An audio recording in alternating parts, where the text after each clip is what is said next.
G'day, folks. Welcome back to another Beaver 42 episode. Straight up, apologies for last week. But Beav's been working really hard over in Indo, and he's got us a new sponsor, mate. Tell us about it. Yeah, look, we're very happy to bring on board Barley High with their Romantic Day Lager new release beer. It goes down like a shag on a Bali beach. It's a bit sandy and gritty, a little bit smelly, but but welcome aboard.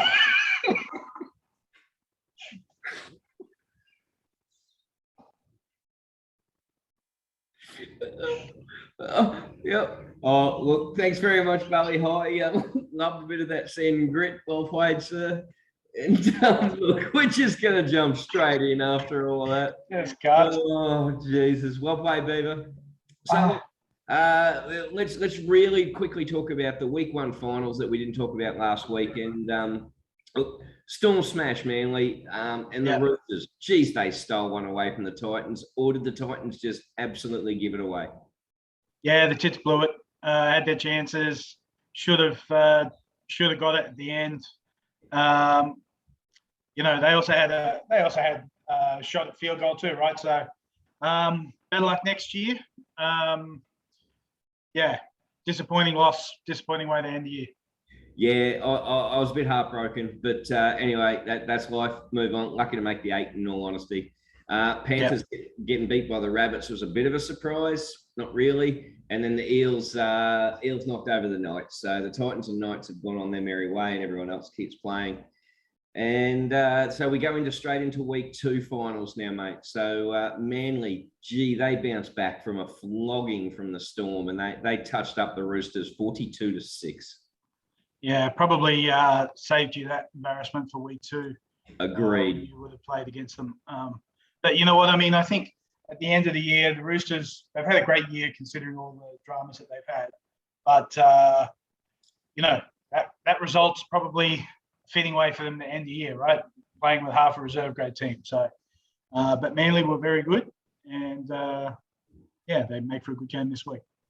Yeah, I don't know what else to say there, but the Roosters overperformed based on the number of people that they did not have. I mean, you take out 6 or 7 genuine starters from any side, and I'll guarantee they don't make the top 8, and the Roosters did. So I don't know what to say, but other than well played. Hats off. Yeah, hats off. And speaking of hats off, now Panthers in one of the best games I've seen in years, and I'm sick and tired of the administration wanting more points. An 8-6 game was possibly the best game I've seen in ages, and the Panthers, they cheated their way to victory. Well, they both bashed each other, didn't they, right? I mean, both turned up ready to go. Certainly the Eels, feel a bit sorry for the Eels. It would have been nice to see them get through. Panthers just that little bit too good, but I'm a bit worried about the Panthers' attack, right? That's the second week in a row that they've been kept to 10 points or under. Now, I know it's finals and it's a different game, right? But, they've got to find a bit more spark. There's no way they're going to beat Melbourne this week with 10 points. You mentioned the Panthers being cheating bastards. Look, I remember at the time yelling at the TV saying, what the fuck? The train is not even on the field. So how could he have made that assessment, right? Yeah. So they talk all this bullshit duty of care. No problem with duty of care. Assess the requirement before you actually make the call, right? So got what he deserved. But you know what? Is it enough? Does it really matter? At the end of the day, 25 grand's nothing. And they just stick another guy on the shirt for this weekend, right? So that's it. And everyone's got to do something about it. If you can spend 25 grand to potentially win a premiership, you will every day of the week. Oh, absolutely. Huge. Huge. Yeah. Yep. So, look, anyway, we probably jumped the gun a little bit there because we'll jump into the news of the week. And the one thing for me was about the Panthers are cheating coons. But they're not the only team to do it. And I think that's the bigger issue that the league needs to address. It's not about that one incident. It's about the Yeah. consistency of trainers playing the game. Yeah. And don't hate the player, hate the game, right? Yeah, exactly. But yeah, they're going to have to address it because it's not the first time. And, they even highlighted Madge in the box yelling, stop the game, right? During that Tigers series, but, that's a natural reaction, right? So, we're on the ropes, so just buy us some time. So, but it's the wrong thing. I don't think it cost Parramatta the game though, right? So it cost them a chance in a really good attacking position. I don't think it guaranteed that they were going to score. Absolutely did not guarantee it. Totally agree. Junior Paulo got that shit of a pass from the. I feel so bad for the hooker from Parramatta who had that Ray Stone. 10 minutes of just error after error. And that he was terrible, wasn't he? Yeah.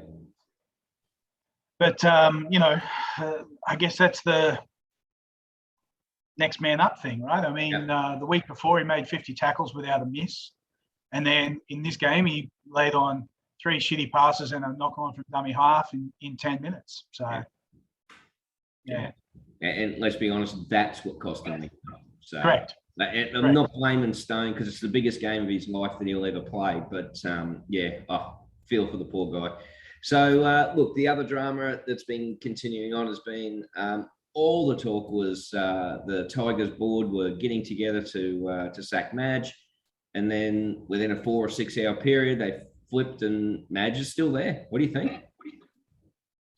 They haven't got a clue what's going on in Tiger Town, right? So that dickhead CEO Pascoe, right? What a flea bag he is. I mean, from that Tiger Town series, I'm thinking, how did this guy ever get a job, right? He is such a douchebag. Anyway, I mean, I think it was great that one of the board members stood up against them and said, what is this shit, right? And why was it played out in public? Why did all this information get out to the media, right? So, look, I'm glad that Madge has got the stay of execution, but, I look at it, it's still a stay, right? It's like another year on death row because their team's no better next year. They got a couple players coming in. I know over the off-season there'll be some more players, right? Maybe they can pick up a few extra ones. But I don't see them making the 8 next year. I see them in that bottom 4. So, more tough times ahead. Yeah, I totally agree with you. I'm really happy Madge wasn't the scapegoat because it's not his issue. It is just the players are not buying in and then they're not giving their all. So I actually think there's a massive opportunity for Ash Taylor and Tyrone Peachey to reignite their careers with the Tigers and bring them down even further. So best of luck to those players. Yeah, well, it could be Jamal Fogarty.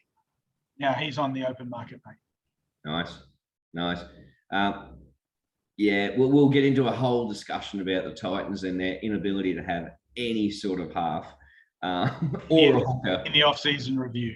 Yes. I'm just going to touch on it real quick, but we had Mitch Rain, who played for us in hooker. I thought did a pretty good job for us, and he gets no contract renewal, and then the NRL decides, okay, who are the best free agents available? Mitch Rain's the top hooker. Who are we picking up? What the hell? Yeah. Anyway, so onto your topic, mate. The Dally M's. I'm going to kick it off. I cannot stand that they've dragged this out over 2 nights. What the hell were they even thinking? Look, it just smacks of they just want more airtime during this COVID period, right? They can't get everyone together in the room, so they just want to, they just want more airtime. But in saying that, I just don't understand the concept of, for years, the NRL wanted the 1 versus 8, 2 versus 7 finals because we don't want to copy the AFL. Well, the AFL had it right. And you know what? The AFL's got it right with the Brownlow. You got to do all the counts every game from round 1, right? So that you can see who's winning, who's who's picking up votes in whatever games, I think it's, I listened to the Brownlow the other night. I think it's an exciting the way they do it. Correct. So, I mean, now we've done this over 2 nights. Well, then, surely they should have done a full count on the second night. They could have named the team of the year in this one and then done a full count in the second one, right? Yeah. What are they going to do in the second one? They got 6 rounds to count and 5 players, so it just doesn't make any sense. So because they don't want to copy. You absolutely nailed it. It just reeks of additional revenue, another show for KO to broadcast. And absolutely the AFL's got it right because, 3-2-1 in game X. Oh, yeah, I forgot that guy had a good game, that one. Yeah, I forgot that. Now it's just like, and the movers in the lead are X, Y, and Z. And it's, who gives a shit? It's so boring. They've just got it. Yeah, totally agree. Agree. And look, on board with Cameron Munster. He's piped up on social media. Not sure if he's a big social media guy. Don't know. Don't care. But the fact that he's called out that Olam was left out of the top centres, could not agree more. Yeah, surely he's got to be in the top 5 centres in the game, right? So, and you got to think he'd go close to winning it. He was outstanding this year, right? So, just amazing how the Storm pulled another person from nowhere, and turned them into a super player. They did it with Brenko Lee last year. Brenko Lee, right? Let's look at how he goes next year when he goes to the Broncos. Right? So, stink. Don't know if Brenko Lee got a lot of airtime this year for him because he left the Titans last year to go to Melbourne. I don't know how much he played this year, but no, but he played Origin last year when he was with. He did play Origin, right? I forgot. That's what I mean, right? So they turned Brenko Lee into an Origin player. Yeah. So anyway. Cool. I don't know how that happens. Anyway, player of the year, they're down to a top 5. I know you're not a fan of DCE being in there, but who would your top 5 be? Well, it's not a personality contest, right? So it's based on their performance through the year, and obviously, if you looked at the top 10 or whatever they published, DCE wasn't in that top 5 at the end of round 19. I'm a bit surprised that he's in that top 5. I'd say he's probably got a lot of 2 points behind Tommy's 3 points. That's probably what he's done. But so I don't see him a chance of winning it. Look, I would have thought maybe Moses was a chance. I know he missed time with injury. But I look at that top 5 list and, a lot of those guys have spent a lot of time out with injury, So how many games Tommy's played? How long Cleary was out for, right? So it's an amazing effort by those guys. It's the thing a lot of people aren't talking about. Cleary was, without a doubt, the most dominant player for the first 12 weeks. He was just hands down, lay down Mazaire, Dally M winner of the year. Went to Origin, got injured, didn't play for 10 weeks-ish. I can't remember how long it was. And then at the exact same time, it was when Tommy T just went on an absolute tear. He's gone on the Jared Hayne just ridiculous performance for 12 weeks. But I didn't think anyone could possibly catch up with Cleary. But and it's a race in 2, really. I know people are talking about Cody Walker, but really, I can't see it being anything other than Cleary or Tommy. Yeah, I think Tommy will win it. Yeah, he'll win it with time to spare. I mean, how incredible! What, did he miss the first 4 or 5? Right, so easily. He played 16 for the year, 16 games. 16, is it? Right. Okay. I mean, just incredible. So he's had a season, and I think he deserves the award. Yeah, couldn't agree more. Got my vote. The only thing missing would be the Roger Tuivasa-Sheck haka. Like, that was just the coolest moment that I've ever seen in a Dally M Awards. That was just cool as. So anyway, mate, all right. So we're going to jump into the prelims now. This is getting really serious, and to be fair, it's probably the 4 teams everyone thought would be there. So Rabbits v Manly. My personal opinion is I think the Rabbits will win this, but Manly can just pull a rabbit out of the hat, for want of a better term. Yeah, pull hair out of their ass. Yeah, look, I agree with you. I think the Rabbits will win it. I'd take the over in this game because I think it'll be end-to-end high scoring. I just think that Souths will get ahead by a few tries, play from in front, right? So I would not be surprised if Souths take a 16-point lead inside the first 15 minutes, and then after that, it's Manly just can't come back into the game, right? Kind of try for try. I think if it's really tight after 60 minutes, I'd probably favour Manly because I think they got more game breakers who can rip it open, right? So that's why I think South need to win it early. So I'm going to back South to win this one in the end by 10 points. Yeah, I pretty much lean to what you're saying there. And I love Tommy T. He's had a great year. But against these sort of stout defensive sides, I think he does get shut down. And the Storm proved it 2 weeks ago that if you've got a good game plan and you can target the guys that are going to beat you, then you can shut them down and then you can win the game. So, yeah, I actually think it could potentially be a low-scoring game. So I'm going Rabbits by 4, and I'm going the unders just to be completely different with you. So nice. Yeah. Well, the good news about that is one of us will be right. You would have to think so, except we both picked the Rabbits. So if Manly win, then we're screwed. So look, what I think is possibly going to be just a blockbuster is Storm and Panthers. And I just absolutely hate Ivan Cleary so much that I just hope the Storm stick it to him. Okay, nice. No bias. So I think the Panthers, they've had a great year. They kind of stumbled a little bit at the end. I think last week's game would have been really tough, and for them to bounce back up against the Storm, I think the Storm will come out and just absolutely blaze them early, right? So, question is then, can they stick with the Storm through the first 20 minutes?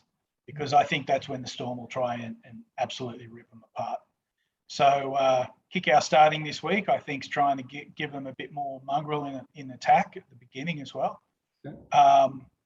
But I just think that, they've had a tough couple of weeks.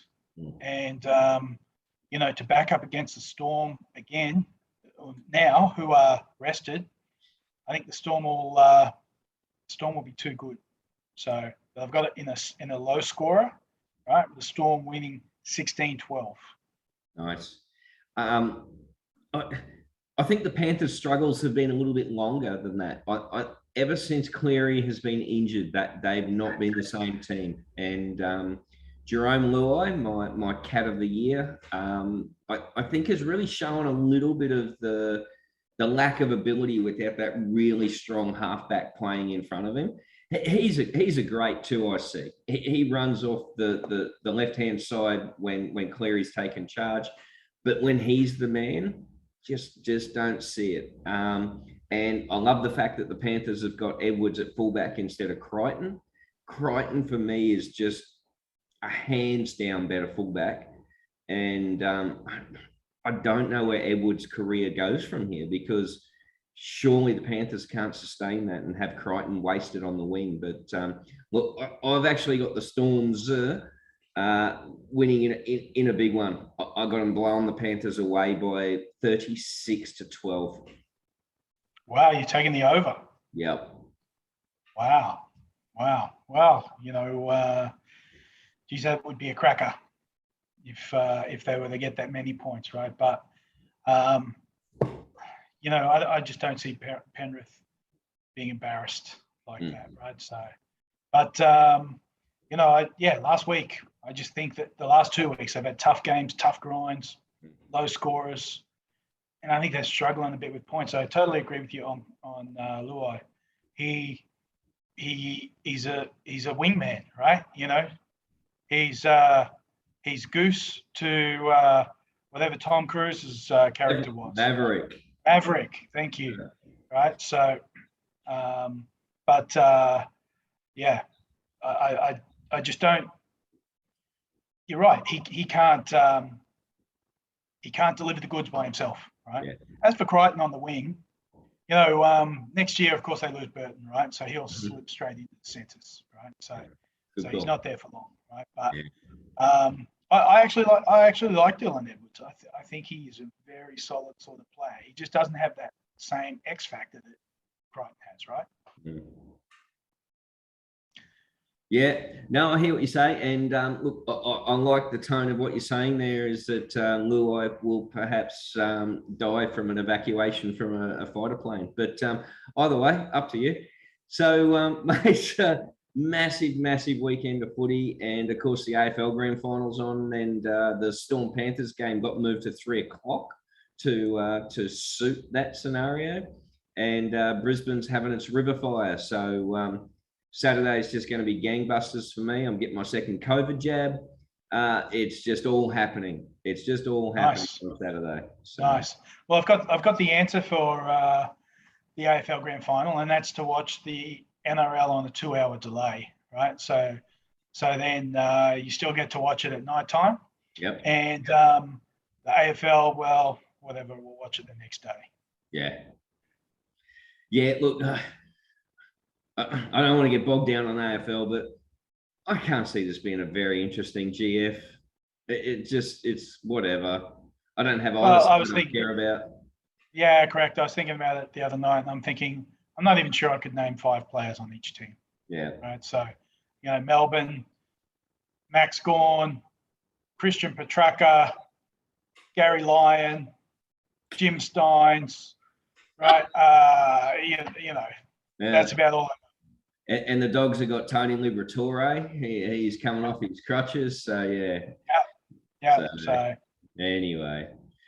All right. Look, best luck to all the teams that are still involved, because it's an impressive effort to still be playing in the final 2 weeks of the comp, and just jealous that the Titans are not.